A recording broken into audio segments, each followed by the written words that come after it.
안녕하세요. 저는 박진우예요. 올해 35, 건축 엔지니어로 현장 뛰고 있어요. 매일 새벽 5시 반에 일어나서 지하철 타고 공사장으로 가고 저녁 8시 넘어야 집에 들어오죠. 먼지 뒤집어 쓰고 철근 냄새 맡으며 도면 들여다보고 안전모 쓰고 현장 돌아다니는 게 일상이에요.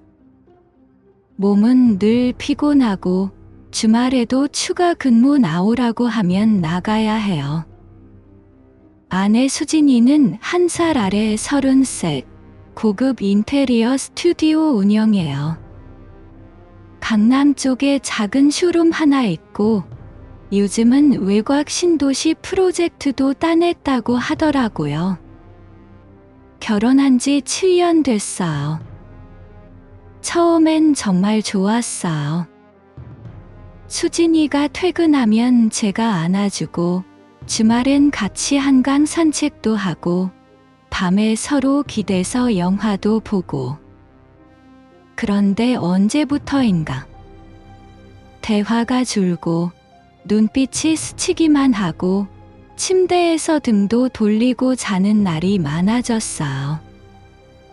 그날은 10월 중순쯤이었어요. 금요일 저녁, 현장에서 늦게 끝나서 비틀비틀 집으로 오는데 비가 부슬부슬 내리고 있었어요. 우산도 없이 지하철 타고 내려서 셔츠가 흠뻑 젖었어요. 현관문 열고 들어가니까 거실에 불이 환하게 켜져 있고 수진이가 소파에 앉아서 노트북 보고 있더라고요. 얼굴이 너무 밝아서 순간 제가 로또라도 맞았나 싶었어요. 오빠, 빨리 와봐. 엄마한테서 연락 왔어. 수진이가 제 가방을 대신 받아들고는 팔을 잡아 끌어요. 테이블로 데려가 앉히더니 노트북을 제 앞으로 확 밀어요. 화면에 떠 있는 건 고급 서비스드 레지던스 렌더링이었어요. 더 그랜드 하이츠. 외곽 판교 쪽 신도시, 새로 개발되는 곳에 짓는 3층짜리 복층 빌라 타입. 지하 주차장부터 옥상 테라스 정원, 자쿠지까지 다 있는 곳이에요. 평당가가 3,500만 원은 넘을 텐데 총액이 12억 3천 정도 된다고 하더라고요. 이거 우리한테 준대. 수진이가 제 손을 꼭 잡고 속삭이듯 말했어요. 엄마가 그러시는데 진우 오빠가 결혼할 때 집 한 채 제대로 못 해주셔서 평생 마음에 걸리셨대. 오빠가 매일 현장 뛰면서 고생하는 거 보시고 이번엔 확실하게 해주고 싶으시대. 저는 입이 딱 벌어졌어요. 화면을 뚫어지게 봤어요. 45평 복층에 테라스 15평, 심지어 1층에 작은 홈바 공간까지. 등기부등본에도 공동명의로 올라간다고. 제 이름, 박진우, 그리고 한수진 이름이 나란히. 진짜로. 장모님이 12억을. 수진이는 고개를 끄덕이며 제 팔을 토닥였어요. 응, 계약금도 다 치르셨어. 잔금은 입주할 때 치른대. 엄마가 그러시는데 우리 애 낳으면 더 넓은 데서 키우라고.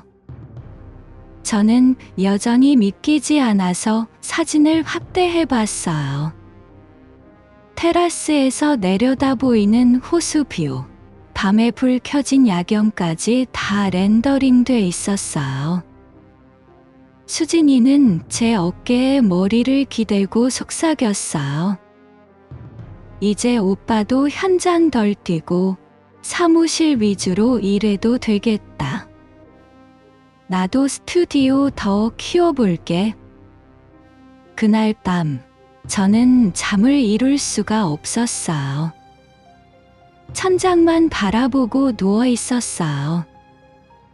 장모님 배미경 여사님은 원래 돈 한 푼 아끼시는 분이에요. 명절 때도 KTX 대신 고속버스 타고 오시고 시장에서 반찬거리 깎아서 사시고, 수진이 결혼할 때도 혼수 비용 아끼시려고 중고 냉장고 알아보시다가 수진이가 울어서야 새 걸로 하셨죠. 그런데 12억을 며칠 뒤였어요. 화요일 아침, 하늘에 먹구름 잔뜩 끼고 비가 부슬부슬 내리던 날에 저는 현장에 나가야 해서 6시에 일어났는데 수진이가 화장실에 한참을 안 나오더라고요. 평소엔 물만 세수하고 나가는데 그날은 화장대 앞에 앉아서 파운데이션부터 꼼꼼히 바르고 있었어요. 아이라인까지 그리고 립스틱도 평소보다 진한 컬러로. 오늘 무슨 날이야? 수진이는 거울 속에서 제 눈을 마주치며 웃었어요. 아, 거래처 사람 만난대. 새로 들어오는 프로젝트 때문에 이태원 쇼룸부터 한남동까지 돌아다녀야 해. 그러더니 옷장 문을 벌컥 열고 새로 산 원피스를 꺼내요. 검정색 실크 슬립 드레스. 어깨끈이 가늘고 가슴골이 깊게 파여서 몸매가 그대로 드러나는 스타일. 허리 라인도 타이트하게 잡혀 있고 무릎 위로 20cm 올라오는 길이에요. 재료 보러 가는데 그렇게 입고? 수진이는 립스틱을 바르며 대답했어요. 요즘 거래처 대표들이 다 젊고 돈 많아. 이미지 제대로 안 하면 계약 못 따. 나도 스튜디오 대표인데 좀 신경 써야지. 저는 차 키를 들고 일어났어요. 그럼 내가 데려다 줄게. 이태원까지 가려면 차가 편할 텐데. 비도 오고. 순간 수진이 표정이 싹 굳더라고요. 거울 속 눈빛이 날카로워졌어요. 아니야. 오빠 오늘 현장 바쁘잖아. 그리고 거래처 사람들 앞에서 남편 데리고 나타나면 좀 웃기잖아. 나 혼자 갈게. 그 말투에 저는 그냥 알았어 하고 물러섰어요. 그런데 수진이가 현관으로 나가기 직전 문 열리는 바람에 향기가 확 스치더라고요. 진한 머스크에 샌다루드 섞인 향, 달콤하면서도 깊고 남자들이 코 박고 싶어 할 만큼 섹시한 향기였어요. 평소 수진이가 쓰던 그 상큼한 자몽향 바디옷이랑 가벼운 플로럴 퍼퓸이었는데 문이 닫히고 나서도 한참 현관에 서 있었어요. 코끝에 남은 향기가 자꾸 거슬리더라고요. 가슴 한 구석이 서늘해졌어요. 그날 오후 4시쯤이었어요. 현장 사무실에서 도면 수정하다가 갑자기 비가 세차게 퍼붓길래 우산 챙기러 집에 들렀어요. 거실 소파 밑에 수진이 아이패드가 떨어져 있더라고요. 충전기 꽂혀 있는데 화면이 켜져 있었어요. 카카오톡 알림이 연달아 뜨고 있었어요. 이태영 팀장, 오늘 원피스 진짜 미쳤다. 수진아, 다리 미쳤어. 나 지금도 그 향기 생각나. 2시 반에 딱 맞춰와서 고마워. 순간 머리가 핑 돌았어요. 손이 덜덜 떨려서 아이패드를 집어들었어요. 프로필 사진은 정장 입은 남자, 나이 30 중반쯤 되어 보이는 얼굴. 대화방 열려고 했는데 비밀번호가 걸려 있더라고요. 6자리 숫자. 수진이 생일 92만 515도 아니고 제 생일도 아니고 결혼기념일 이영희 80526도 아니에요. 전혀 모를 숫자. 그날 저녁 10시 반이 넘어서 수진이가 들어왔어요. 머리가 살짝 흐트러져 있고 볼이 붉게 상기되어 있었어요. 목덜미에 희미하게 키스마크 같은 자국이 보이는 듯 했어요. 오늘 늦었네. 수진이는 신발 벗으며 대답했어요. 아, 거래처 사람들하고 와인바 갔어. 분위기 띄워야 계약 잘 되잖아. 나 오늘 좀 취했나 봐. 그러더니 제게 기대지도 않고 바로 욕실로 들어가더라고요. 샤워 소리가 한참 들렸어요. 다음 날 아침 수진이가 또 일찍 나갔어요. 저는 출근 전에 세탁 바구니를 뒤졌어요. 어제 입었던 그 검정 원피스. 안주머니에서 구겨진 영수증이 쏟아졌어요. 양평 카페 드몽. 아메리카노 2잔 9,000원. 허니브레드 1개 8,500원. 오후 2시 27분. 양평. 이태원이 아니라 연인들이 드라이브 가서 사진 찍고 손잡고 산책하는 그 양평. 평일 오후에 한가해서 더 은밀한 그 양평. 영수증을 손에 쥐고 한참을 서 있었어요. 손끝이 얼음장처럼 차가워졌어요. 가슴 한복판이 쿵쾅쿵쾅 뛰면서도 동시에 텅 비는 기분이었어요.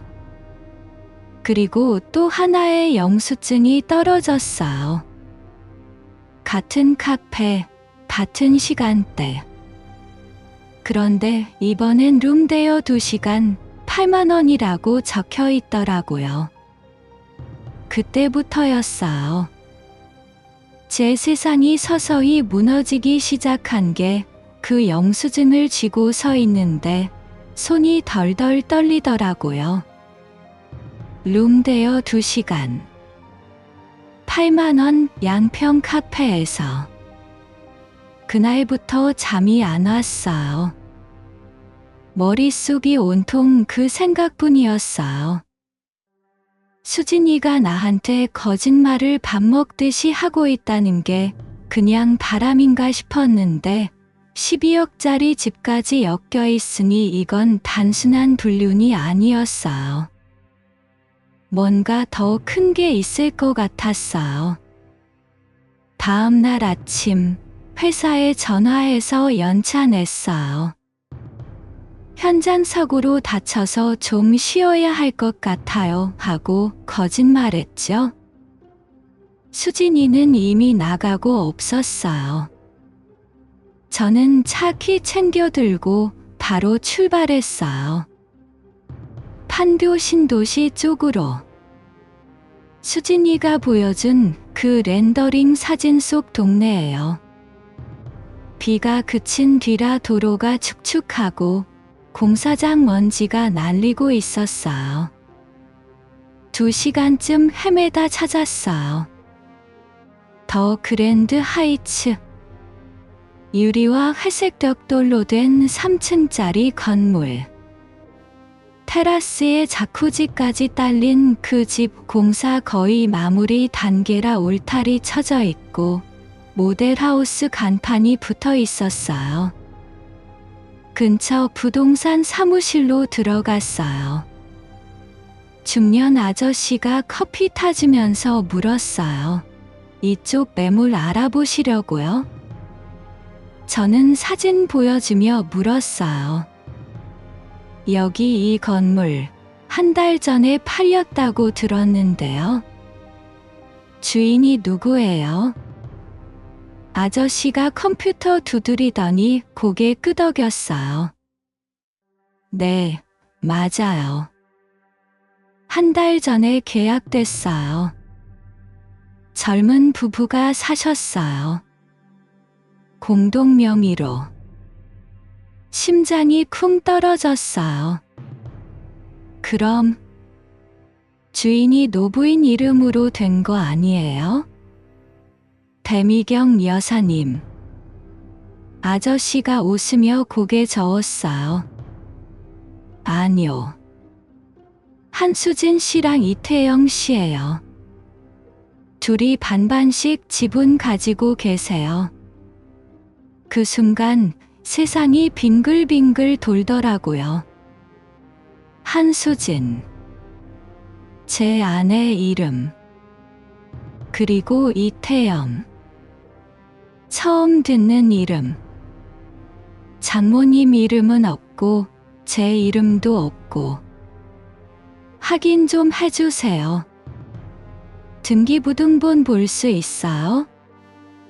아저씨가 민원24 사이트 들어가서 보여주더라고요.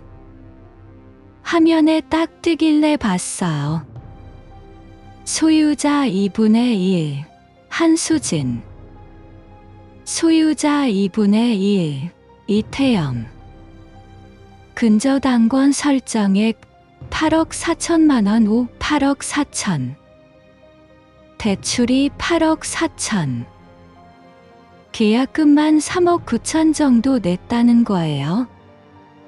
그 돈이 어디서 났는지 저는 알 도리가 없었어요. 부동산 나와서 차 안에 앉아 있었어요. 한참을. 담배 3개비 피웠어요. 손이 떨려서 불도 제대로 안 붙더라고요. 수진이가 나랑 같이 산 지 7년 동안 모아둔 돈이라고는 겨우 1억 조금 넘었어요. 그마저도 제 통장엔 없고.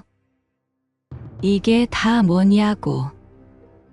집에 와서 컴퓨터 켜고 바로 검색했어요. 이태영. H센저니링 대표이사.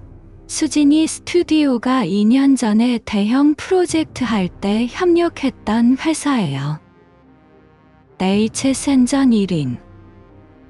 그 회사가 요즘 신도시 쪽 인테리어 싹쓸이 하고 있더라고요. 대표 사진 보니까 37, 키 크고 잘생긴 놈 인스타에 골프 치는 사진 잔뜩 올려놓고 있었어요. 그러다 눈에 띄는 게 있었어요. 건현 7월에 올린 사진. 하얀 나이키 골프 모자 쓰고 웃는 사진. 그 모자. 제가 작년에 수진이 생일 선물로 커플로 맞춰준 그 모자였어요. 수진이 적시 핑크색, 제 건 화이트. 그런데 이 새끼가 제 걸 쓰고 있더라고요. 그날 저녁 수진이가 들어왔어요. 오빠 오늘 왜 일찍 왔어? 하면서 제 뺨에 뽀뽀하려고 하더라고요. 저는 몸을 피했어요.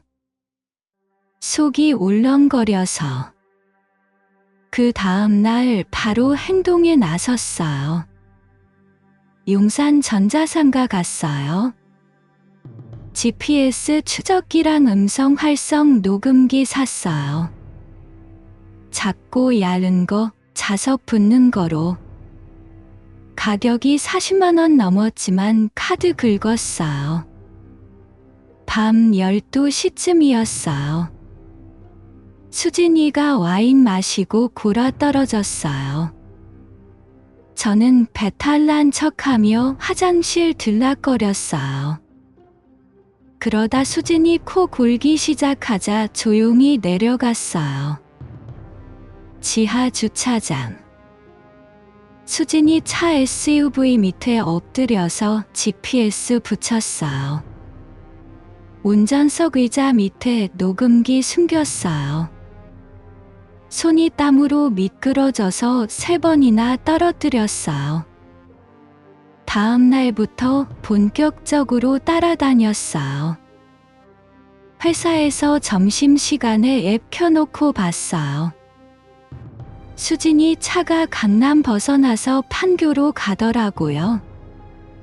네이츠 센저니링 본사 건물 앞에 3시간 세워져 있었어요. 그러다 오후 4시에 다시 움직이더니 양평으로 갔어요. 또 그 카페. 저는 퇴근하자마자 차 몰고 따라갔어요. 1시간 반 걸려서 도착했어요. 카페 주차장에 수진이 차 보이더라고요. 그리고 그 옆에 검은 벤츠 하나, HSE 차량이었어요. 주말이었어요. 토요일 아침 수진이한테 말했어요. 나 친구들이랑 등산 간대. 하루 종일 산에 있을 거야? 수진이가 웃으며 그래, 조심해 오빠 하더라고요. 저는 등산복 입은 척하고 나와서 바로 차에 탔어요. 내보니까 수진이 차가 이미 출발했어요. 롯데월드타워 근처 쇼핑몰로 가고 있더라고요. 주차장 3층에 세웠어요. 멀리서 기다렸어요. 30분 뒤에 수진이 차 들어오더라고요. 운전석에서 내리는 수진이, 그리고 조수석에서 내리는 농비태영. 정장 차림에 선글라스 끼고. 수진이가 웃으면서 그 새끼 팔 잡더라고요. 그러고는 주차장 구석으로 가서 그 새끼가 수진이 허리 감싸 안고 키스하더라고요. 길게. 혀까지 넣고.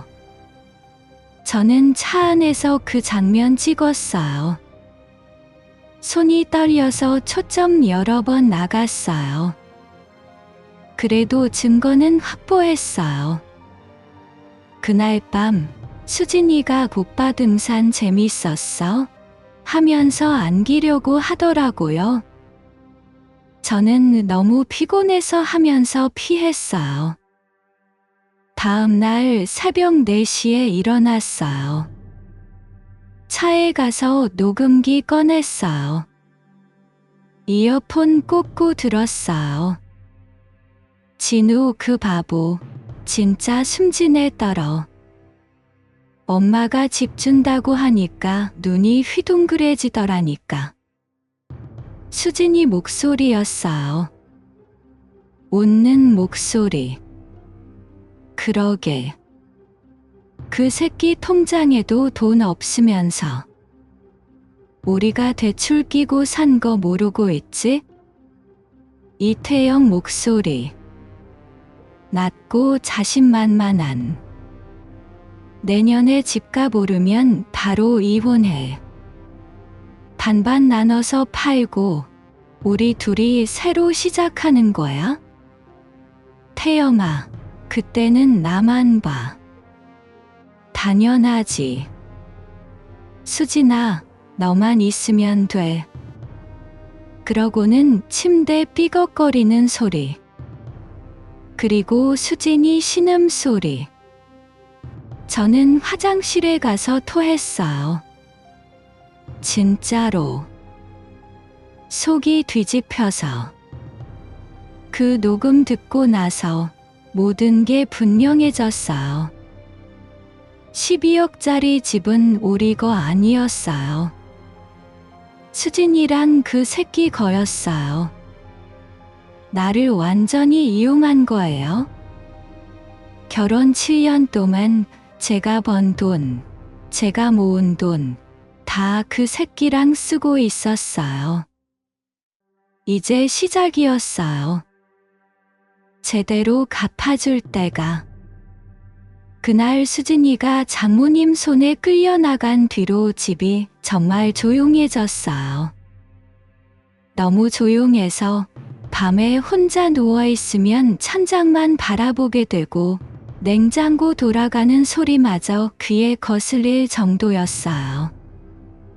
하지만 그 조용함 속에서 제 머릿속은 더 시끄러웠어요. 복수심인지, 분노인지, 아니면 그냥 허탈함인지 모를 감정들이 뒤엉켜서 잠을 이룰 수가 없었어요. HSE에서 이태영이 학령 조사받기 시작했다는 소문이 슬슬 돌더라고요. 수진이 스튜디오에도 거래처들한테 연락이 가기 시작했어요. 프로젝트 취소, 계약 해지. 제가 보낸 그 이메일 하나가 그렇게 큰 파장을 일으킬 줄은 몰랐어요. 며칠 뒤였어요. 수진이가 아직 집에 있을 때 제가 회사에서 일찍 퇴근한 날 수진이는 쇼핑 간다고 나갔어요. 저는 집에 와서 커피 한 잔 타 마시다 문득 수진이 노트북을 봤어요. 테이블 위에 놓여 있었는데 뚜껑이 살짝 열려 있더라고요. 평소엔 비밀번호 걸려서 못 열어보는데 그날은 그냥 켜져 있었어요. 제가 손대지 않았는데도 화면이 밝아지더라고요. 아마 수진이가 급하게 나가면서 깜빡한 모양이었어요. 바탕화면을 뒤지기 시작했어요. 문서 폴더, 사진 폴더, 다 뒤졌어요. 그러다 숨긴 폴더 하나가 눈에 띄더라고요. 미래라고 적힌 폴더. 마우스 오른쪽 클릭해서 속성 보니까 숨김으로 설정돼 있었어요. 더블 클릭하니까 비밀번호 창이 뜨더라고요. 처음엔 포기하려 했는데 그냥 한번 찍어봤어요. 타이 92만 515분. 이태영 생일이 9월 20일, 수진이가 5월 15일, 섞은 거예요. 비밀번호가 풀리더라고요. 폴더 안엔 파일이 잔뜩이었어요. 엑셀 파일부터 PDF까지. 첫 번째 파일 열어보니까 그랜드 하이츠 상환계획.xlsx였어요. 시트가 여러 개로 나뉘어 있었어요. 첫 시트엔 대출 상환 스케줄이 세세하게 적혀 있었어요. 매달 원금이랑 이자 얼마씩 나가는지, 언제 추가 상환할지, 집값이 얼마나 오를 때 팔지까지. 2년 뒤에 집값 15억까지 오르면 팔아서 대출 다 갚고 남는 돈 6억을 반반 나눈다고 계산돼 있었어요. 그리고 그 아래에 제 통장 번호가 적혀 있었어요. 제가 모르는 사이에 제 계좌에서 빠져나갈 돈으로 일부 갚을 계획이었어요. 두 번째 시트 열어보니까 기본 재산 분할 시뮬레이션.xlsx였어요. 결혼 동안 모은 재산 리스트업 해놓고 이혼하면 수진이가 얼마 챙길지 계산해 놓았어요. 우리 결혼할 때 제가 모아둔 8천만 원 예금, 수진이 스튜디오 자산, 심지어 제 퇴직연금까지 다 포함시켜서 반반 나눌 계획이었어요. 그런데 웃긴 건 그랜드 하이츠는 공동명의라서 수진이랑 이태영이 반반 나눈다고 따로 적혀 있었어요. 제 이름은 어디에도 없었어요. 가장 충격적이었던 건 지태영 혼인신고서 초안점 PDF였어요. 파일 열어보니까 이미 다 작성돼 있었어요.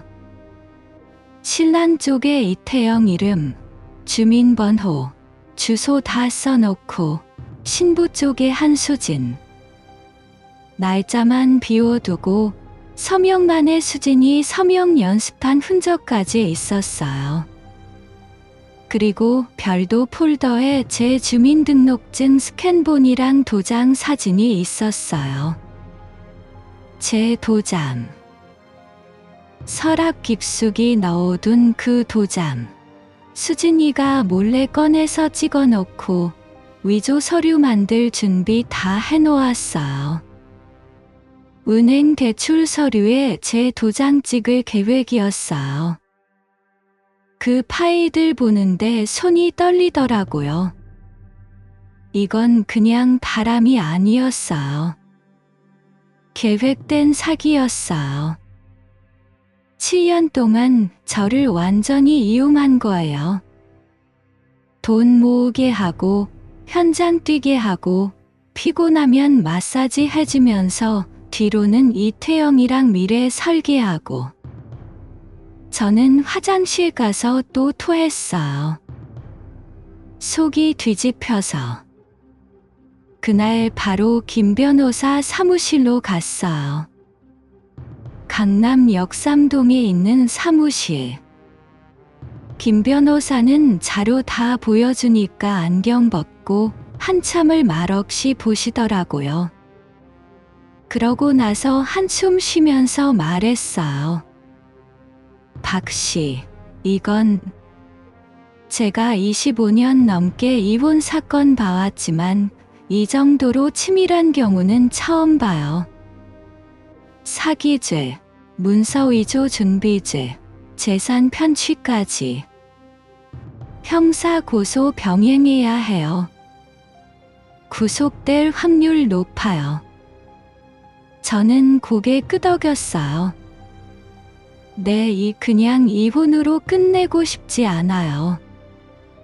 감옥 보내고 싶어요. 김 변호사가 커피 타주면서 계획 세워줬어요. 먼저 내용 증명으로 이혼 의사 통보하고 재산 분할 금지 가처분 신청부터 낸다.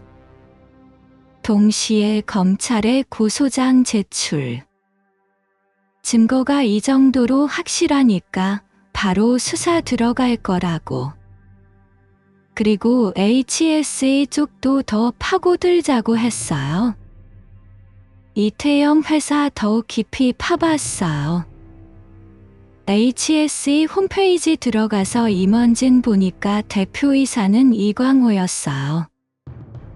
이태영 형제 회사였어요. 이태영은 자재구매팀 팀장으로 돼 있었어요. 그런데 거래 내역 뒤져보니까 이상한 게 많더라고요. 수진이 스튜디오 프로젝트 할 때 들어간 자재 값이 회사에서 나온 척하고 실제론 창고로 빼돌려서 판 흔적. 고급 대리석이랑 이태리 타일. 다 비싸게 구매한 척하고 실제론 중고로 팔아먹었어요. 그 돈이 수억이었어요. 그랜드 하이츠 계약금으로 들어간 돈이었어요. 증거 더 모아서 또 이메일 보냈어요. 이번엔 감사팀이랑 대표이사 직통 메일로. 자재구매팀 이태영 팀장의 횡령 증거 추가입니다라고. 거래 영수증 캡처, 창고 CCTV 캡처, 수진이 스튜디오 입고 리스트까지 다 첨부했어요. 며칠 뒤 내용 증명 갔어요. 수진이 핸드폰으로 봤는지 바로 전화 왔어요. 오빠 왜 그래? 나 진짜 잘못했어. 다시 시작하자. 태영이는 그냥 실수였어. 울면서 매달리더라고요. 저는 그냥 끊었어요. 그리고 이태영 그 새끼가 반격해왔어요. 제 회사에 익명 제보 들어갔어요. 박진우가 가정폭력 가해자입니다. 아내를 때리고 협박합니다라고. 이혼 소송은 아내가 바람 피워서가 아니라 폭력 때문입니다라고. 증거라고 수진이 팔에 멍든 사진까지 첨부했대요. 자기 스스로 멍 만들어서 찍은 거예요. 회사 인사팀에서 호출됐어요. 박씨, 이게 무슨 일이에요? 하면서. 저는 웃으면서 다 설명했어요. 증거 보여주고. 인사팀장 얼굴이 하얗게 질리더라고요. 이건 우리가 잘못 알았네요. 죄송합니다. 김 변호사한테 바로 말했어요. 명예훼손이랑 업무방해로 추가 고소해요. 사진 위조까지.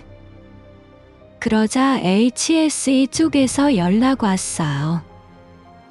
이태영이 조사받으면서 다 불었대요. 수진이랑 같이 한 집 다 아형이 대표라서 덮으려고 했는데 증거가 너무 확실해서 못 덮었어요. 이태영이 구속영장 청구됐대요. 장모님 오신 날이었어요. 수진이 데리고. 장모님 눈이 퉁퉁 부어가지고 오셨어요. 현관 들어오자마자 무릎 꿇더라고요. 진우야. 진우야, 제발. 수진이가 잘못했어. 엄마가 빌게. 소송 취하해줘. 형사 고소만은. 수진이는 뒤에 서서 고개 숙이고 울고만 있었어요. 저는 노트북 켜서 폴더 다 보여드렸어요. 혼인신고서까지. 장모님 파일 보시더니 얼굴이 새파랗게 질리셨어요. 그러더니 갑자기 일어나서 수진이 뺨을 철썩 때리셨어요. 너희 미친년아. 진우 같은 남자 어디서 또 만나? 7년 동안 속이고 집까지 그 새끼랑 사놓고 도장까지 위조하려고. 수진이가 울면서 전막 미안해 하면서 바닥에 주저앉았어요. 장모님이 수진이 머리끄덩이 잡고 흔들었어요. 당장 짐 싸. 당장 내 집으로 가. 너 같은 년은 내 딸 아니야. 수진이가 제 발밑에 매달렸어요. 옵. 제발. 나 잘못했어. 태영이가 날 꼬드긴 거야? 나 진짜 오빠 사랑해. 저는 차갑게 말했어요. 너 이제 사랑이란 단도 쓰지 마오. 내가 한 짓 다 알아. 감옥 갈 준비나 해. 장모님이 수진이 끌고 나가셨어요. 수진이가 문 앞에서 마지막으로 쳐다보는데 그 눈빛이 원망으로 가득했어요. 제게 하는 원망이 아니라 자기 자신한테 하는 것 같았어요.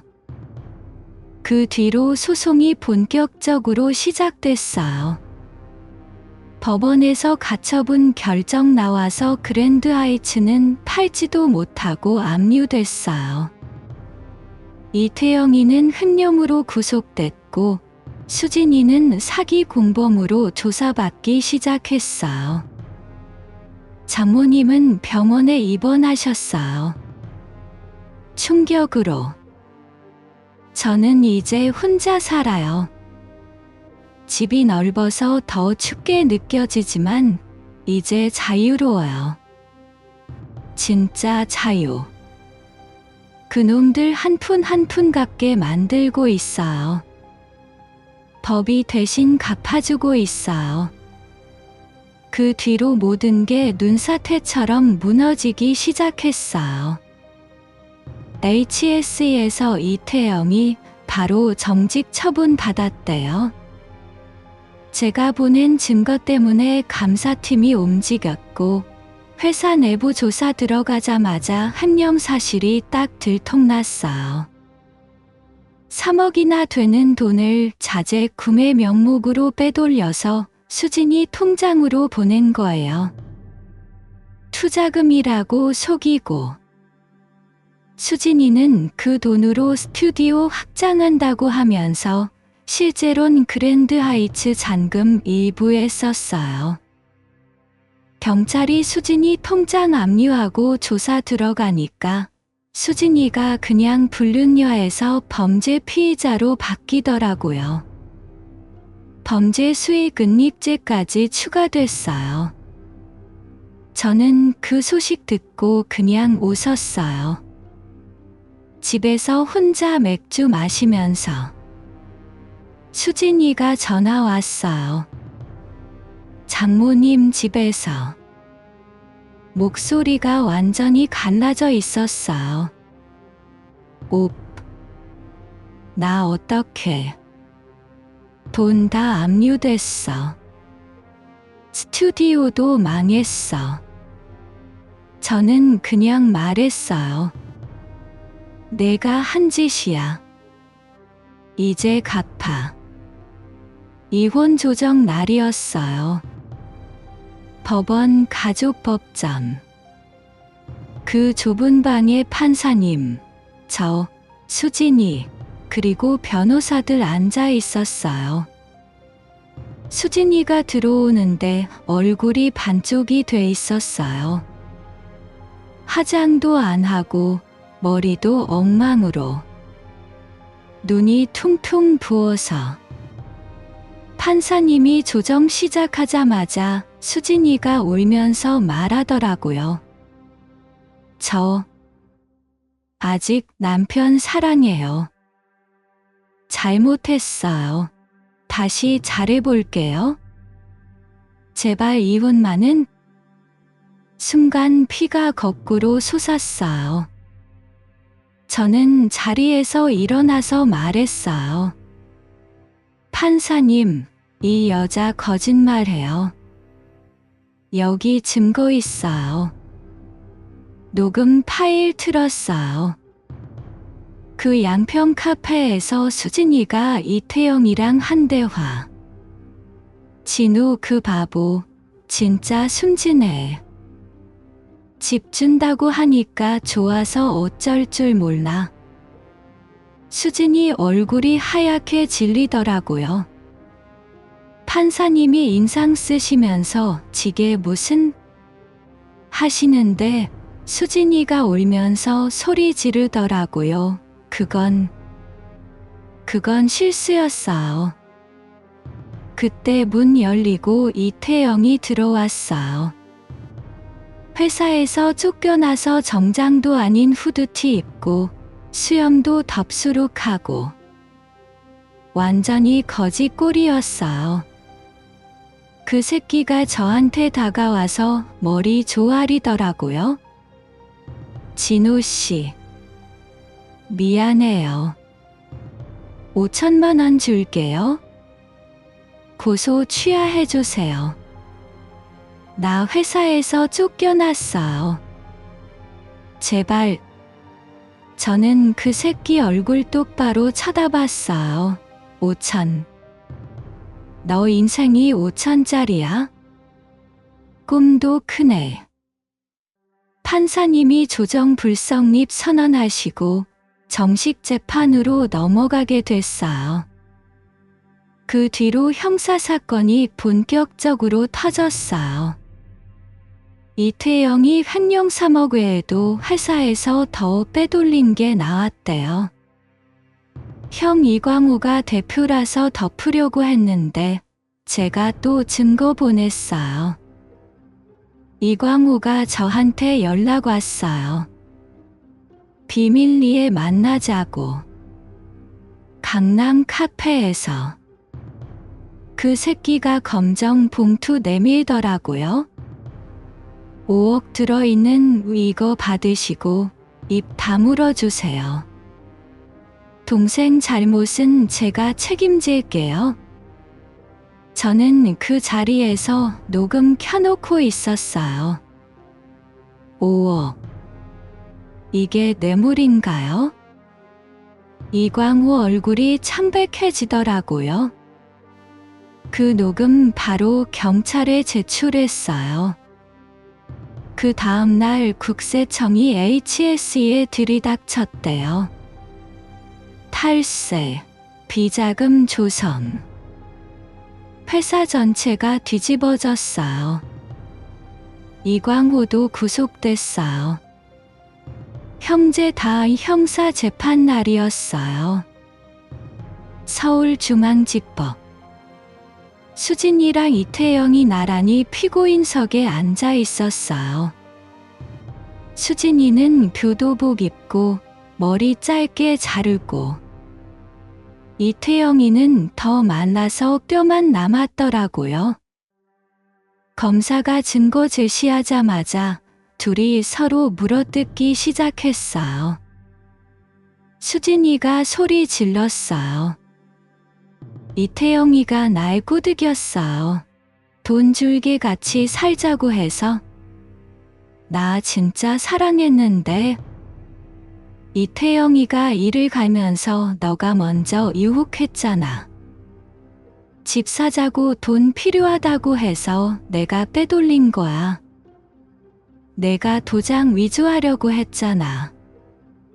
법정에서 완전히 개판됐어요. 판사가 망치 두드리면서 진정시키는데 저는 그냥 앉아서 봤어요.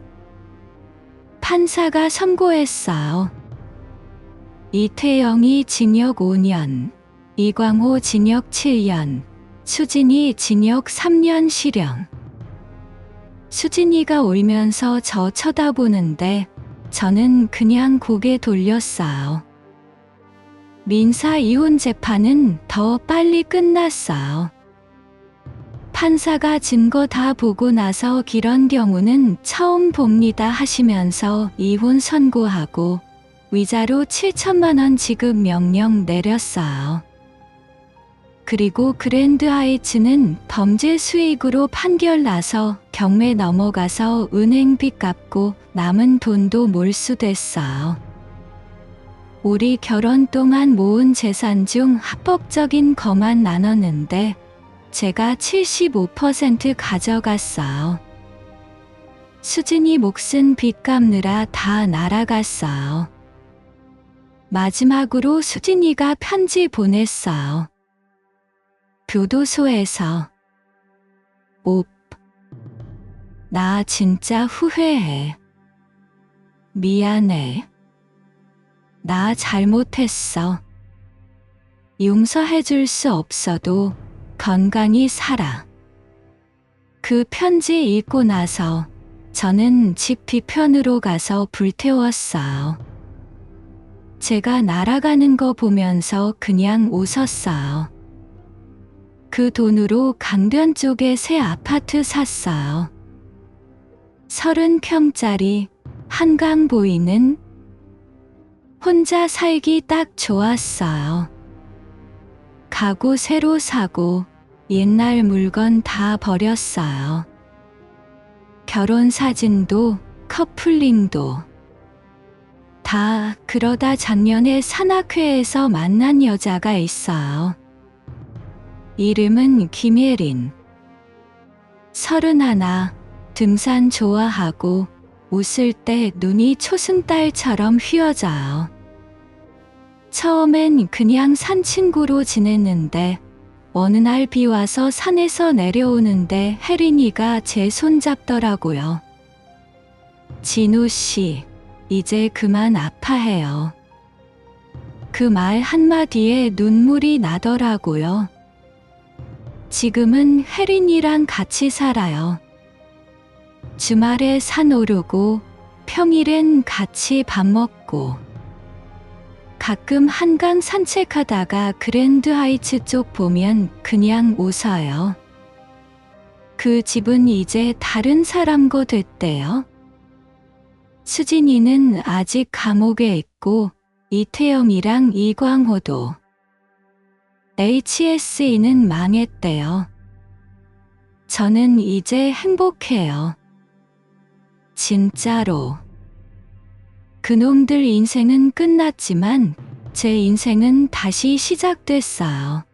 그게 제일 큰 복수예요.